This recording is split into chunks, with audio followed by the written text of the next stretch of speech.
سلام دوستای عزیز، این یه دستگاهیه که برق 12 ولت رو تبدیل به 230 ولت میکنه. برق سه‌فاز میتونین حتی ازش بگیرین. من یه کوچیک گرفته بودم، اون جواب نمیداد، برق میومد قطع میشد. اینو دست دوم خریدم، نوش 1500 یورو ایناه. من دست دوم گرفتم 80 یورو. بعد الان این یک نواخت گوشی رو شارژ کرده، میبینین ثابت روی سطح وایساده.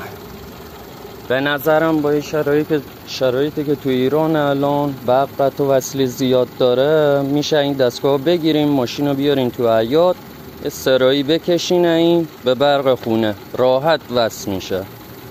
اینترنتی سفارش بدین 100% اینا هست. من دیدم تو ایرانم سفارش دادن اینا. قویشو سفارش بدین.